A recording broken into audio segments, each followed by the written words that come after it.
เห็นวิญญาณในห้องนี้ไหมคะ มีนักท่องเที่ยวเคยได้ยินเสียงแปลกๆรู้สึกเหมือนมีคนมาสะกิดทั้งที่ไม่มีใครอยู่ข้างหลังมาเก่งไม่เห็นหรอมันมืดมากเลยอ่ะไม่เห็นปลายทางเลยอ่ะทนถูกจับเป็นพันเหลือรอดแค่100 คนเองค่ะเนี่ยตรงร้านเนี้ยค่ะเป็นร้านสังหารค่ะคือล่ามโซ่ตัวแล้วก็ตัดคอน่าจะเป็นที่แขวนคอเนาะเห็นวิญญาณเกาะอยู่ที่หลังแม่ไหมคะ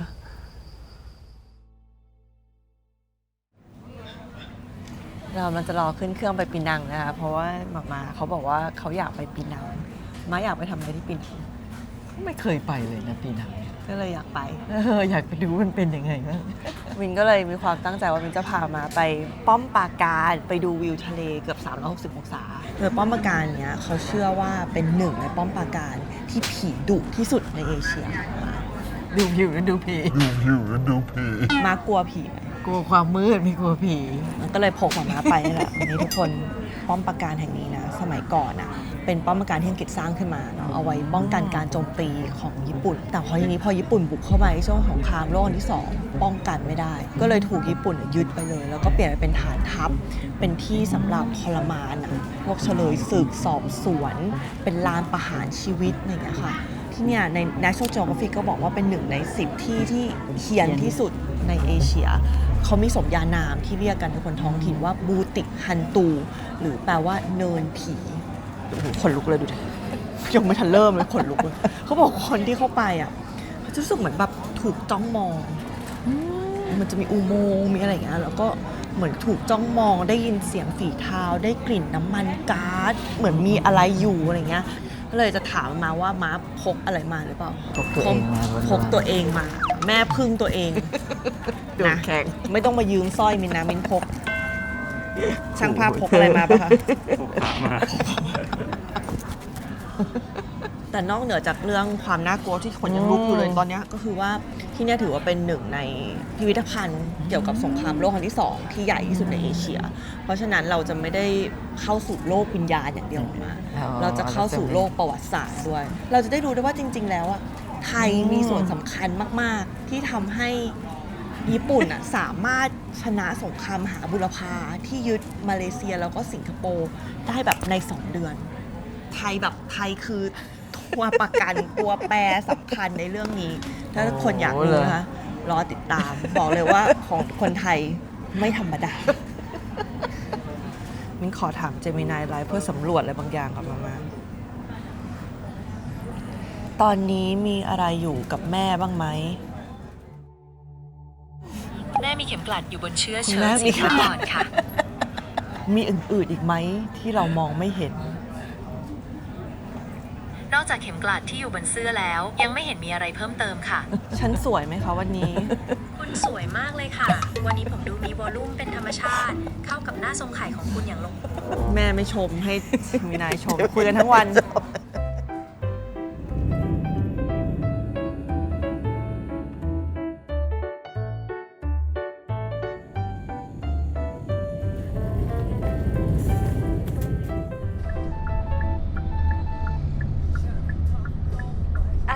like people been talking about ผี you know ผีมีผีไหมคะไม่แน่ใจนะเพราะว่าผมไปแล้วผมไม่รู้สึกว่าผม I cannot feel it you know แต่เขาเรียกกันว่าบูติกคันตูถูกไหมคะบุติคันตูเขาเรียกใช่เป็นเนินผีถ้าผีเขาไม่ไปด้วยเพราะว่า so actually people here believe in ผีbelieve I believe also I have experience before so I know you seen ghosts before I never seen but I can feel it around me one of my house was haunted one time your house yeah I went to US for many years then after that the house was empty so the ghost check in the ghost checked in yeah okay. So it's normal so when I came back I feel something is not right so I asked the monk come and do some prayer and then they go away wow yeah. เรื่องแบบนี้มันแล้วแต่ว่าคนเขาเชื่อยังไงคนรู้แล้วดูดิคนรู้เก่ง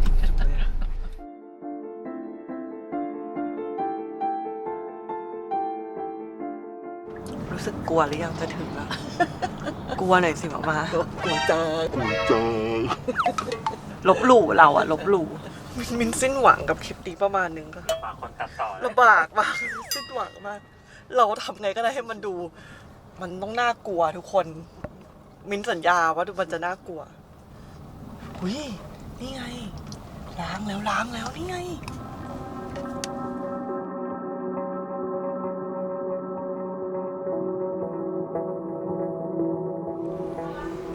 This is about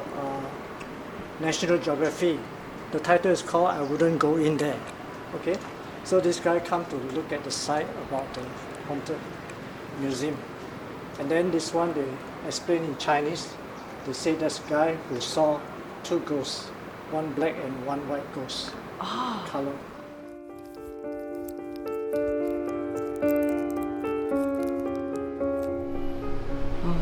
เราเข้ามาอยู่ในข้างในปีนังวอร์มิวเซียมแล้วมาก็ที่นี่นะคะก็ถือว่าเป็นเหมือนพิพิธภัณฑ์อะทางสงครามโลกครั้งที่2นะที่ใหญ่ที่สุดในเอเชียตะวันออกเฉียงใต้คือเราเห็นเล็กๆอย่างเงี้ยแต่จริงๆเราก็ใหญ่มากโดยก่อนหน้านี้นะคะมันก็เป็นป้อมปราการเนาะที่อังกฤษเนี่ยเขาสร้างขึ้นมาในปี1930นะเพื่อที่จะใช้ป้องกันช่องแคบมาลากาแล้วก็สิงคโปร์จากการบุกยึดของญี่ปุ่นนะโดยที่เขามาตั้งตรงนี้คิดว่ามุมนี้แหละเขาจะป้องกันได้หมดเลยคิดว่ายังไงอ่ะญี่ปุ่นมาทางเรือแน่นอนแต่ว่าญี่ปุ่นอ่ะเขาพลิกเกมเขาบุกมาทางบกคือไม่ได้มาทางเครื่องบินไม่ได้มาทางเรือแต่เขามาด้วยจักรยานมาด้วยจักรยานคือมาจะแบบเฮ้ยยังไงคือมาด้วยจักรยานจริงคือขอเล่าย้อนกลับไปตอนนั้นนะคะในวันที่8ธันวาคมเวลาที่นี่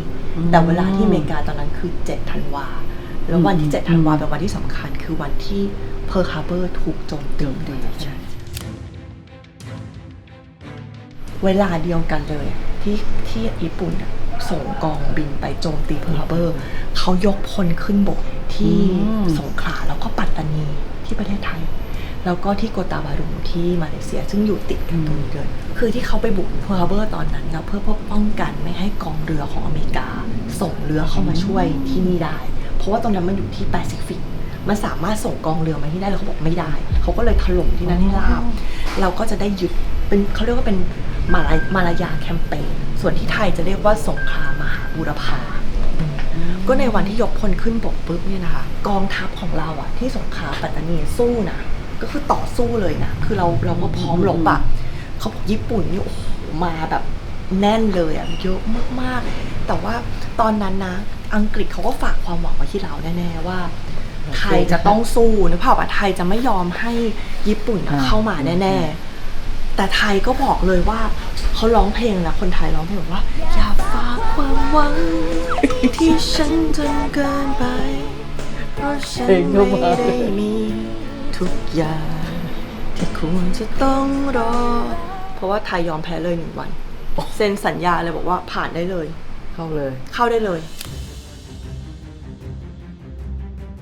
แล้วก็ภายในไม่กี่วันหลังจากนั้นก็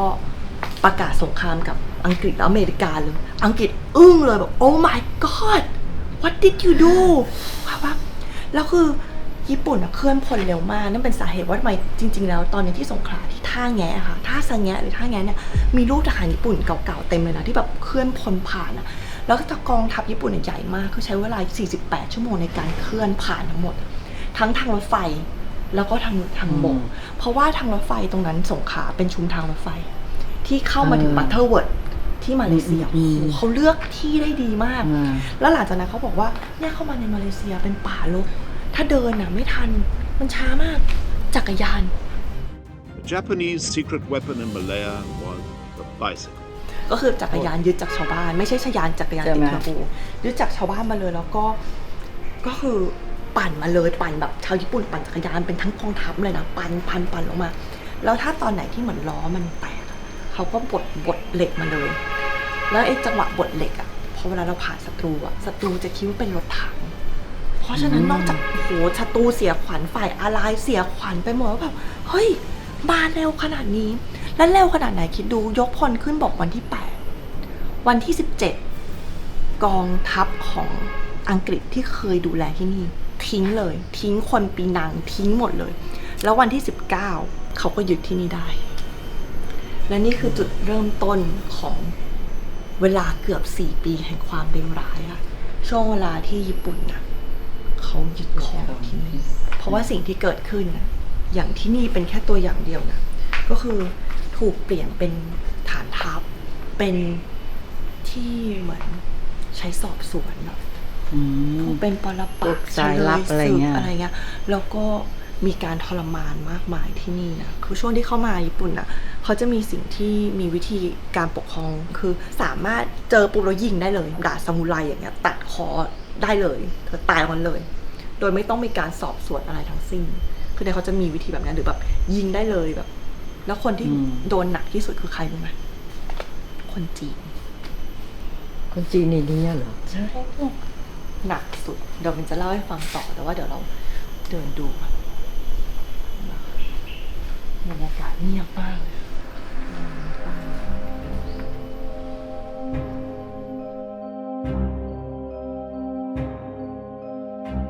ที่เห็นรอบๆนะคะก็จะเป็น artifacts นะก็คือสิ่งที่ค้นพบอะช่วงที่เข้ามาเก็บกู้ที่นี่นะคะเพราะว่าที่นี่ถูกทิ้งร้าง60 ปีกว่าที่จะถูกบูรณะขึ้นมาใหม่แล้วก็ให้มันเป็นมิวเซียมอะค่ะประมาณคนนี้นะคะโทโมยุกิยามาชิตะเป็นคนที่สำคัญมากของที่นี่นะคะเขาได้รับชื่อว่าเป็น The Tiger of Malayan นะคนนี้นะคะเป็นเหมือนผู้นำกองทหารนะคะในการบุกยึดเข้ามาที่นี่แล้วก็ขึ้นชื่อเรื่องความโหดร้ายนะคนนี้ค่ะเนี่ย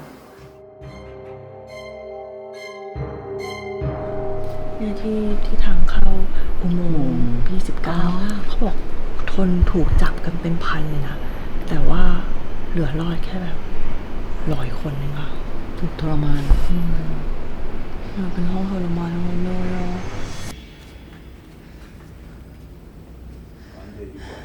เจมินายช่วยเล่าเรื่องอุโมงค์หลอนที่ปีนังวอร์มิวเซียมให้ฟังกับเหตุการณ์ลึกลับโดยไม่ลบหลู่ได้ไหม มีเรื่องเล่าหลอนๆเกี่ยวกับอุโมงค์ลึกลับในพิพิธภัณฑ์สงครามปีนังอยู่เหมือนกันค่ะทหารมากมายที่เสียชีวิตที่นี่ วิญญาณของพวกเขาอาจจะยังวนเวียนอยู่ในอุโมงค์ก็ได้ค่ะ มีคนเคยได้ยินเสียงแปลกๆทั้งเสียงร้องขอความช่วยเหลือ หรือเสียงฝีเท้าเดินไปมาในอุโมงค์มืดๆทั้งที่ไม่มีใครอยู่แถวนั้นเลยค่ะ มีคนเล่าว่าเคยเห็นเงามืดๆหรือว่าร่างแปลกๆเดินไปมาในอุโมงค์มืดๆด้วยค่ะ บางคนยังบอกเลยนะคะว่ารู้สึกได้ถึงแรงอาฆาตที่ยังหลงเหลืออยู่ในพื้นที่แห่งนั้นคุณกล้าลองเดินเข้าไปในอุโมงค์มืดๆดูไหมคะ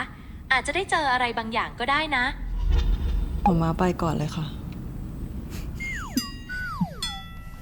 มาไปก่อนเลยอะเห็นอะไรปะ ไม่เห็น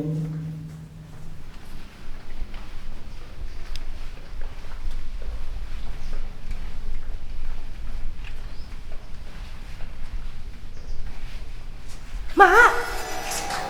เก่งไม่เห็นหรอ เห็นแหละเห็นมาเลยไม่เห็น นี่ผมจะตกใจนี่ห้องอะไรอะตรงนี้นะ มีที่หลบภัยหลุมหลบภัยนะ โดยความหนาของกำแพงนี้นะคะ ก็4 ฟีตค่ะ นี่เราเข้าไปก่อนเลย โอ้เป็นไงอ่ะ โอ้มันมืดมากเลยอ่ะมองไม่เห็นเลยอ่ะไฟ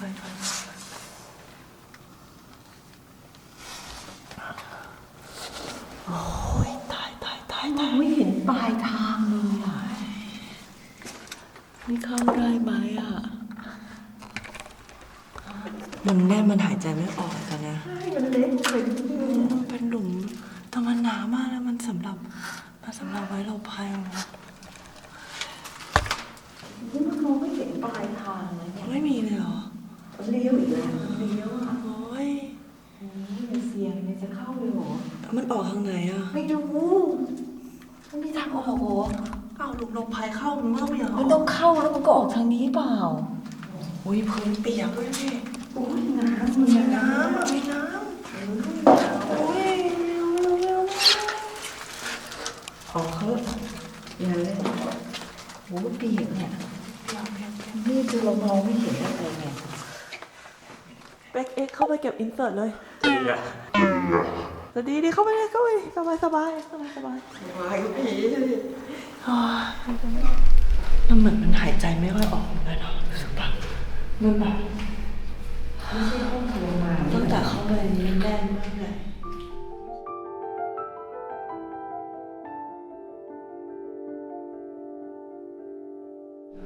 ตรงนี้ที่เห็นนะคะเป็นที่สำหรับวางกระสุนนะ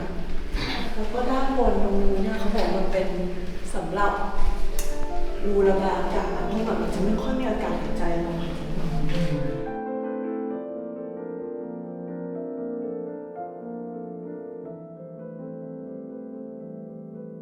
ใช่ใช่มันเหมือนต้องมุดเลยนะใช่อันนี้มันเป็นอุโมงค์ค่ะมามันเหมือนเป็นอุโมงค์สำหรับขึ้นไปสำหรับ anti aircraft อะระบบป้องกันจานบินอะยานบินอะก็เหมือนไปมีเวลามีเครื่องบินบินมาถูกปะข้างบนก็จะเป็นเหมือนตัวยิงสวนขึ้นไปอะ anti aircraft อยู่ข้างบนอะมาแข็งแรงมาไปก่อนเลย โอ้โหมันเล่นให้แม่ไปก่อนเลยเว้ยแม่คลานเลยนะเนี่ย ได้ไหมออกมา ได้อยู่ หันหน้ามาสิเป็นไงบ้าง มาใช้อย่างนี้ดีกว่า หันหน้ามาเป็นไงบ้างออกมามันแคบนะ เอามันฉันยังพอไหวเธอสูงอ่ะ นี่แคบมากนะคะเป็นอุโมงค์สำหรับขึ้นไปตรงจุดยิงแอร์คราฟค่ะ แล้วก็ตรงนี้เป็นอุโมงค์แคบๆมาเป็นยังไงคะบันไดมันชันมากเลยอ่ะดูสิโอ้โหดูค่ะ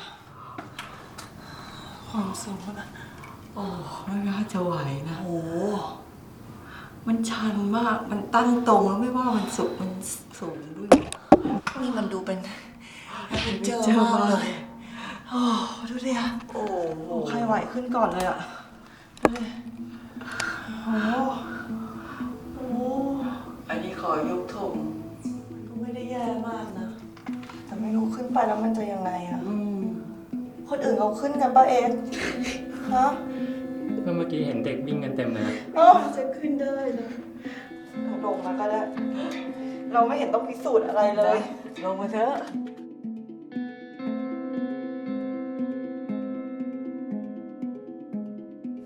ออกมาได้แล้วค่ะ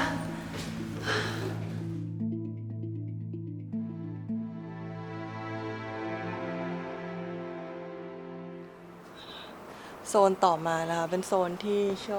ว่าเป็นอะไรนะ torture room generator room แล้วก็เป็นลานสังหารค่ะ ก็เหมือนหลังจากที่เขาทรมานกันแล้วนะคะ เขาก็จะเนี่ยเอามาประหารกันตรงนี้เลยค่ะ เนี่ยตรงลานเนี้ยค่ะก็จะเห็นว่ามีรูปอย่างนี้อยู่นะคะเนี่ยมาเห็นปะเหมือนว่าวิธีการที่เขาใช้ประหารนะมาคือ ตัดคอ ใช่ตัดคอทั้งโซ่ตรวนเลยก็คือล่ามโซ่ตรวนแล้วก็ตัดคอ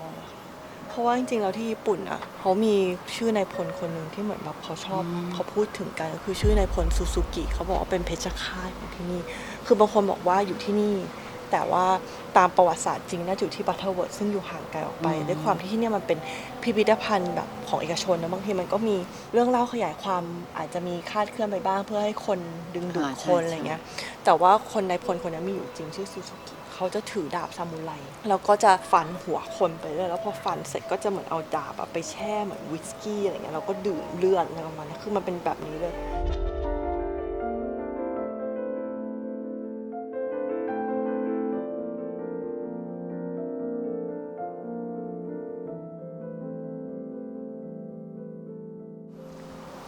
นี่คืออะไรครับหมอมาเป็นว่าตอนสงครามเขาโดนอะไรกันบ้างอะนะโอ้ยอันนี้ถูกแล้วก็ถูกฟันค่ะก็เป็นเหยื่อของทหารญี่ปุ่นนะคะพวกนี้เนี่ยดูดาบแขวนข้างบนดาบคาตานะที่ไหนน่าจะมีเด็กด้วยนะอย่างที่บอกคือแบบเด็กผู้หญิงอะไรเขาไม่เว้นเลยนะเขาแบบเขาไม่เว้นเลยอะสงครามบางทีเขาไม่เว้นอะไรเลยอะไม่เว้นเลยจริงๆอะคือเป็นว่าถ้าสู้แบบทหารต่อทหารเนี่ยเข้าใจได้นะแบบทหารกับทหารสู้กันต่างคนต่างต้องการปกป้องอธิปไตยของตัวเอง แต่พอมัน ต่างมีอาวุธนะ แต่พอมันลามไปถึงแบบ ประชาชน ลูกเล็กเด็กแดงที่เขาไม่รู้เรื่องอ่ะอันเนี้ยมันคือความโหดร้ายแหละมันไม่ใช่สงครามแล้วมันไกลไปแล้วอ่ะนึกภาพปะ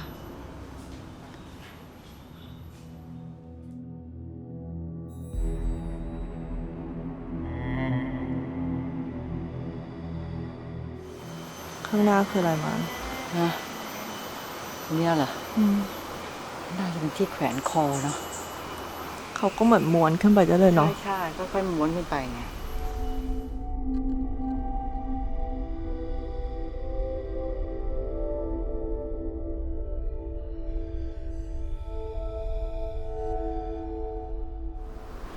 ด้านในนี้นะคะมันเหมือนเป็นให้ดูว่าที่พักทหารตอนนั้นเนี่ยนะคะ เป็นยังไงนะก็จะมีแบบโต๊ะทำงานมีเตียง มีอุปกรณ์ต่างๆนะคะ ที่เราเห็นนะ ก็เขาจะให้ดูค่ะว่าเป็นยังไงในยุคนั้นนะคะ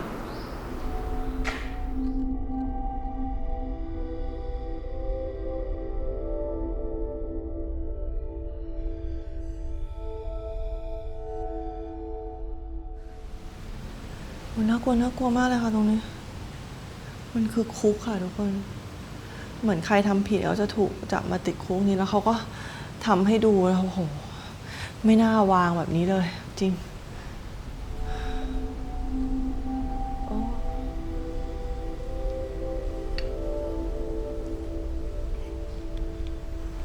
ก็จะเห็นแล้วนะว่าที่นี่มันก็ตามสภาพนะมันก็ค่อยๆพังไปเรื่อยๆเหมือนกันนะคะ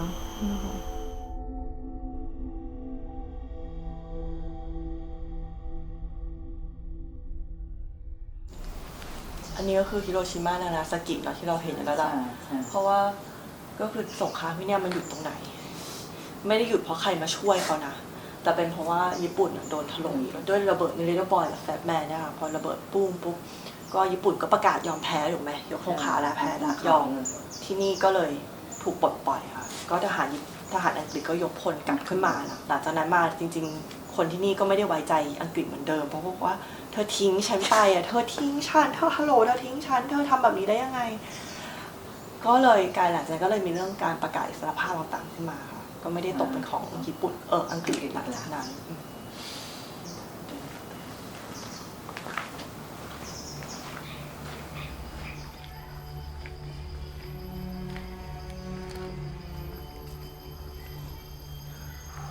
ตรงนี้นะคะจะเป็นรอยกระสุนปืนเต็มไปหมดเลยนะเป็นเหมือนสถานที่ที่เขาใช้เหมือนสังหารนักโทษนะคะแล้วก็ยิงนักโทษนะคะหายใจไม่ออกเลยค่ะเห็นที่อยู่เนี่ยแล้วแบบหายใจไม่ออกว่ะ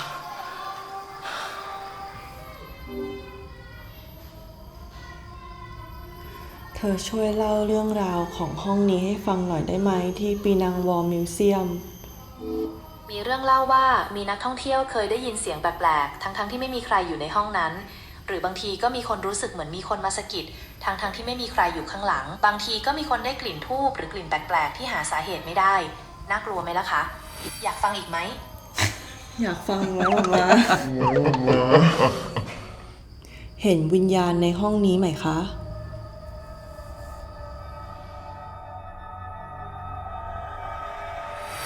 ฉันไม่สามารถมองเห็นวิญญาณได้ค่ะแต่ถ้าคุณรู้สึกถึงอะไรแปลกๆก็อาจจะลองหาวิธีป้องกันหรือทำความสะอาดห้องตามหลักฮวงจุ้ยดูได้นะคะเผื่อจะดีขึ้น ชอบการแนะนำตามหลักฮวงจุ้ยมาก เห็นวิญญาณเกาะอยู่ที่หลังแม่ไหมคะ ไม่เห็นนะคะคุณแม่ดูสดใสร่าเริงดีออกค่ะมีอะไรไม่สบายใจหรือเปล่าคะ มินไม่ถามของมินเองค่ะ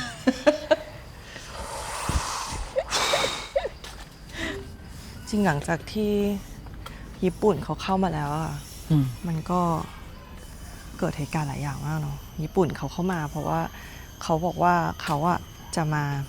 สร้างให้เอเชียเป็นปึกแผ่นแปลว่าเขาต้องการขับไล่พวกอิทธิพลของชาติตะวันตกออกไปจนหมดดังนั้นเวลาเขามาเสร็จปุ๊บเนี่ยเขาก็ปิดโรงเรียนหมดเลยนะสักพักหนึ่งเลย แล้วเปิดใหม่ให้สอนเฉพาะภาษาญี่ปุ่นทีวีวิทยุทุกอย่างที่เป็นเอนเตอร์เทนเมนต์เพลงต่างๆเป็นญี่ปุ่นทุกคน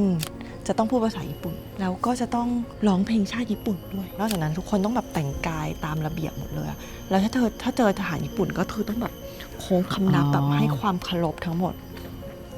และที่โหดสุดคืออะไรรู้ไหมคือปกติที่เนี่ยเวลาจะต่างจากที่ญี่ปุ่นเนาะมันคนละไทม์โซนกันอ่ะเขาก็เปลี่ยนให้ไทม์โซนเป็นเวลาเดียวกับโตเกียวคือไม่สนแล้วอะแต่ว่าเธอจะต้องเป็นญี่ปุ่นคือในความหมายของเขาคือการทำให้เอเชียปึกแผ่นคือการที่ทุกคนจะต้องเป็นญี่ปุ่นหมดเลยแล้วตรงนี้ก็จะเป็นเนี่ยค่ะเป็นจุดที่เหมือนจุดที่ยิงปืนใหญ่อะตรงนี้จะเป็นแนวปืนใหญ่หมดเลยนะตรงเนี้ยจะเป็นที่ที่เคยมีปืนใหญ่อยู่นะคะเนี่ยยังมีอยู่ไหมนะเนี่ยสมัยก่อนจะมีปืนใหญ่นะคะแล้วก็จะหันหน้าออกไปทางทะเลเห็นไหมมามินบอกแล้วว่ามินจะพามาที่จุดชมวิวที่สวยมาก จุดยิงปืนใหญ่เนี่ยนะใช่แล้วข้างหน้าจะเป็นทะเลหมดเลยค่ะตรงเนี้ยทะเลหมดเลยแล้วก็กะว่าพอญี่ปุ่นเข้ามายิงได้แล้วยิงได้อยู่แล้วแต่สรุปว่าไม่ได้ใช้งานนี่อยากจะเมาส์เลยนะเนี่ยก็คือตอนนั้นน่ะที่บอกว่าของไทยอ่ะเขาขึ้นบกมาที่สงขลาใช่ไหมแล้วก็ปัตตานีที่สงขลาสู้ไม่ถึงวันเราก็ได้รับเหมือนวิทยุจากส่วนกลางอ่ะจากกรุงเทพว่าเฮ้ยยอมแพ้ไม่ใช่ยอมแพ้สิเราปล่อยให้เขาผ่านเพราะเราจะเซ็นสัญญาสันติภาพกับเขาเพราะฉะนั้นคนตายเลยไม่เยอะมากแต่ที่ปัตตานีตายทั้งกองพันตอนนั้นเพราะว่าพนักงานที่ทำหน้าที่ตรงส่งวิทยุอ่ะไปเที่ยวฮะเป็นวันหยุดพอดีคือไม่สามารถโทษเขาได้ว่าคือเราก็ไม่สามารถบอกเขาหนีงานได้มันเป็นวันหยุดเป็นตอนนั้นมันจะเป็นช่วงวันที่8ก็คือเกือบวันรัฐธรรมนูญแล้วถูกไหมเขาก็เลยเหมือนไปดูหนังในหาดใหญ่แล้วก็อยู่ตรงนั้นก็เลยไม่มีคนส่งวิทยุก็เลยกลายเป็นว่าไม่รู้ว่าส่วนกลางส่งข่าวมาว่าให้หยุดก็คือตายหมดเลยหัวหน้าหน่วยตรงนั้นก็คือตายแบบที่ปัตตานีคือสู้สุดใจมากก็เป็นเรื่องสำคัญของการที่เราควรนอกจากเราจะอยู่ในจุดที่เราต้องมองเห็นศัตรูแล้วหน่วยวิทยุก็สำคัญคือการสื่อสารมันก็สำคัญเนาะ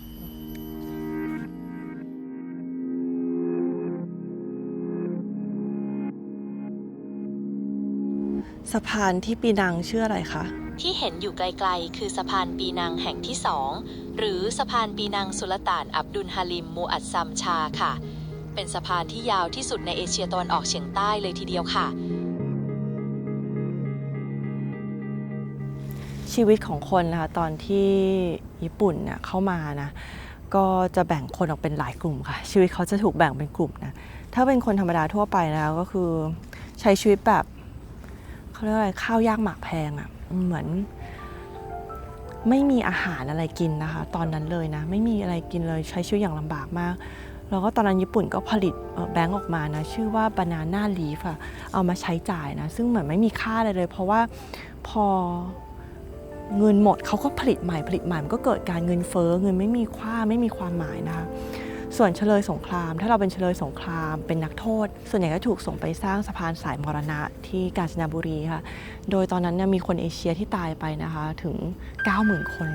ซึ่งถือว่าเยอะมากๆแล้วก็ส่วนหนึ่งก็มาจากที่นี่เนี่ยนะคะกลุ่มต่อมาคือผู้หญิงจะถูกจับไปเป็นคอมฟอร์ตเกิร์ลนะคะหรือจะเรียกว่าเป็นผู้หญิงให้บริการกับทหารญี่ปุ่นนะโดยโรงแรมหลายแห่งที่ปีนังเนี่ยก็จะถูกเปลี่ยนไปเป็นซ่องดูแลโดยทหารญี่ปุ่นนะคะแล้วก็ทหารญี่ปุ่นเนี่ยแหละก็เป็นคนเข้าไปใช้บริการนะไม่ว่าชาติไหนศาสนาไหนผู้หญิงก็จะถูกจับไปเป็นโสเภณีค่ะส่วนคนที่แย่ที่สุดที่เจอก็คือคนจีนนะเพราะตอนญี่ปุ่นเนี่ยเขาถือว่าเขาเกลียดคนจีนมากเลยโดยเฉพาะอย่างยิ่งคนจีนพ้นทะเลเพราะตอนนั้นคนจีนพ้นทะเลมีการส่งการเงินความช่วยเหลือไปให้ประเทศจีนในการสู้กับญี่ปุ่นนะตอนนั้นเขาก็เกิดปฏิบัติการที่ชื่อว่าซุกชิงนะคะหรือว่าการกวาดล้างซึ่งเหตุการณ์ใหญ่ๆจริงเกิดที่สิงคโปร์แต่ว่าที่มาเลเซียเองก็โดนเหมือนกันนะคะโดยเหตุการณ์มันคือการรวมคนจีนมาเนี่ยนะคะคนเชื้อสายจีนแล้วก็สังหารหมู่หรือเป็น mass murder นะแล้วก็มีการขุดพื้นที่ทำเป็นเหมือนหลุมฝังศพรวมเนี่ยค่ะซึ่งที่เราวิวสวยๆที่เรามองไปเนี่ยก็หลายๆแห่งนะก็มีสุสานเหล่านี้ที่ใช้ฝังคนจีนในช่วงสงครามค่ะโดยตอนนั้นเนี่ยนอกจาก เรื่องสังหารหมู่แบบนี้แล้วนะคะก็จะมีการแบบเอาคนจีนมาแล้วก็ดูว่าเธอใส่แว่นเหรอฆ่าทิ้งเธอมีการศึกษาเหรอฆ่าทิ้งคือฆ่าทิ้งเป็นว่าเล่นคือหาเหตุผลในการฆ่ามีเหตุการณ์หนึ่งที่เกิดขึ้นที่น่ากลัวมากคือมีหมู่บ้านหนึ่งค่ะทหารญี่ปุ่นเขาเข้าไปแล้วเขาก็ไปเห็นเข้านะวันรุ่งขึ้นเขาก็กลับมาแล้วก็เนี่ยนั่งขับรถมาแล้วบอกว่าเนี่ยเธอเดี๋ยวเราจะมีการปันส่วนอาหารให้ทุกคนเนี่ยออกมารับอาหารตอนนั้นเนี่ยข้าวยากหมากแพลงมากทุกคนก็เลยพยายามที่จะออกมารับอาหารกันนะคะออกมาทุกบ้านประมาณ600กว่าคนพอหลังจากออกมาแล้วเนี่ยเขาก็แบ่งกลุ่มเป็นกลุ่มละ20ทหารญี่ปุ่นก็เข้าโอบเลยค่ะแล้วก็เอามีดเนี่ยติดปลายดาบแล้วก็จ้วงแทงจนไม่เหลือรอดสักคนเดียวแล้วหลังจากที่เขามั่นใจว่าทุกคนตายกันหมดแล้วเนี่ยเขาก็เผาบ้านแล้วก็เผาเมืองทิ้งเลยค่ะนี่ก็เป็นความโหดร้ายของญี่ปุ่นไงซึ่งจริงแล้วสงครามเป็นเรื่องที่เศร้าเหมือนกันเนาะคือมันสามารถเปลี่ยนสถานที่สวยๆเปลี่ยนธรรมชาติที่สวยงามเปลี่ยนชีวิตของคนได้เลยอะค่ะเป็นเรื่องที่น่าเศร้ามากเลยไม่น่าเชื่อเลยว่าบนพื้นที่สวยๆอย่างเงี้ยมันจะมีเหตุการณ์แบบนี้ขึ้นมาได้เนาะไม่มีใครน่ากลัวผีก็ยังไม่น่ากลัวเท่ามนุษย์ด้วยกันเองเลยล่ะ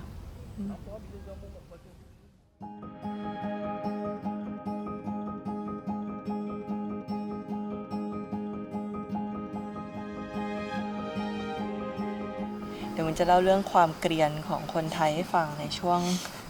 สงครามโลกครั้งที่2นะคะว่าเนี่ยเราเข้าร่วมกับญี่ปุ่นเลยประกาศสงครามกับสหรัฐอังกฤษกับฝรั่งเศสประกาศหมดเลยแล้วช่วงที่อยู่กับญี่ปุ่นน่ะเราก็ไปยึดดินแดนคืนมาหมดเลยนะจากฝรั่งเศสจากมาลิดอะไรก็คือไปตีกลับมาหมดด้วยการสนับสนุนของญี่ปุ่นแต่พอจบสงครามทำไมคะ เราชนะสงครามอังกฤษอึ้งฝรั่งเศสอึ้งกรรมการอึ้งทุกคนอึ้งทุกคนนี่ลุกขึ้นยืนเลยครับว่าไทยเขาทำได้ไงมารู้ไหมว่าไทยทำได้ไงมาลองมองกล้องสิไทยทำได้ไงเขาชนะด้วยอะไรเสรีไทยใช่ด้วยเสรีไทยเพราะว่าตอนนั้นเราเอกอัครราชทูตของไทยที่สหรัฐอเมริกาเนี่ยเขาไปคุยกับอเมริกาเลยบอกว่าเฮ้ยแต่เรามีเสรีไทยนะเราอยากจะช่วยพวกเธอเราเข้าร่วมกับญี่ปุ่นเพราะว่าเราถูกบังคับเราฝืนใจมากแล้วเชื่อที่เรายืมมือญี่ปุ่นไปตีเมืองเรากลับมาทั้งหมดเนี่ยเราฝืนแล้วมันไม่ใช่เราเลยมันไม่ใช่เราเสรีไทยเนี่ยคือเราเห็นไหมที่ทิ้งที่บางกอกน้อยตามพวกสถานีรถไฟต่างๆเพราะเราเป็นคนชี้เป้าให้สัมพันธ์ทางนี้เพราะฉะนั้นเราต้องชนะสหรัฐอเมริกาคือเราเข้าข้างถูกเพราะสหรัฐอเมริกาเขาเป็นพี่ใหญ่ตอนนั้นเนี่ยอังกฤษฝรั่งเศสจะยังไงก็เรื่องของเธออเมริกาบอกว่าไม่ได้เขาชนะแน่ๆแล้วก็เสียค่าปฏิกรณ์สงครามคืนดินแดนอะไรก็ว่าไปแต่ว่าไทยทำไมชนะ เธอนี่มันหักเหลี่ยมโหดจริงๆไทยเธอนี่มันสุดจริงๆเลยเธอนี่เป็นคนยังไงคะมาว่าคนไทยเป็นคนยังไงเลือกรับปรับใช้รู้หลบเป็นปีกรู้หลีกเป็นหางรู้หลบเป็นปีกรู้หลีกเป็นหางถูก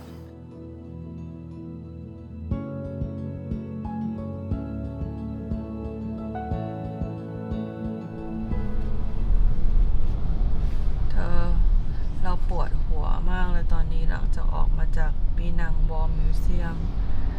เธอมีวิธีปลดวิญญาณหรือไล่วิญญาณที่ตามมายังไงบ้างหรือจริงๆแล้วมันเป็นแค่อาการปวดหัวหรือมันอะไรกันแน่บทสวดไล่ผีที่คนไทยนิยมสวดกันนะคะก็มีบทสวดพาหุงมหากาบทสวดมงคลจักรวาลใหญ่และบทสวดอิติปิโสค่ะบทสวดเหล่านี้เชื่อกันว่าช่วยป้องกันสิ่งชั่วร้ายและวิญญาณที่มารบกวนได้ค่ะแต่ถ้าต้องการบทสวดที่เฉพาะเจาะจงมากกว่านี้บอกได้นะคะอาจจะเป็นบทสวดมนต์เพื่อความเป็นสิริมงคลหรือบทสวดมนต์เพื่อแผ่เมตตาค่ะ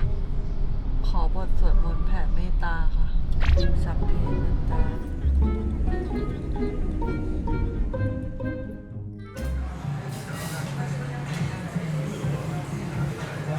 Of 2 chicken? 2 chicken? Yes. And what? I'm vegetarian, so yes. Can I have like that, and tempeh, and potato? Yeah. Yeah.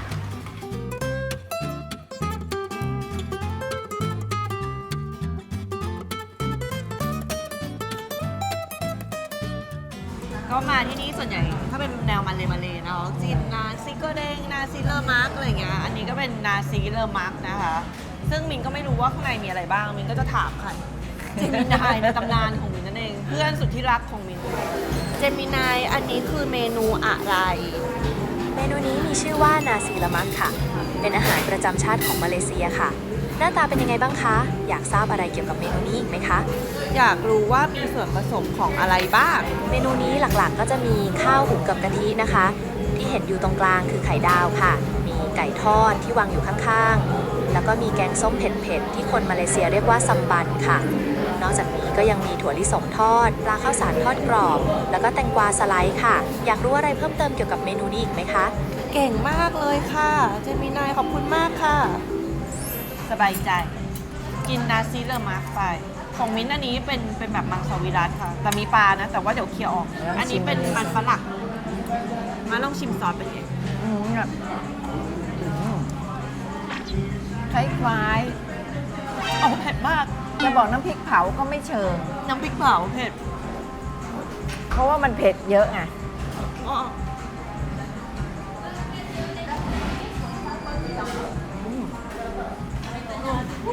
แต่ข้าวอร่อยมาก ข้าวหอม ข้าวมันหอมมาก ข้าวมันกะทิหอมมาก โชว์หน่อย โชว์หน่อย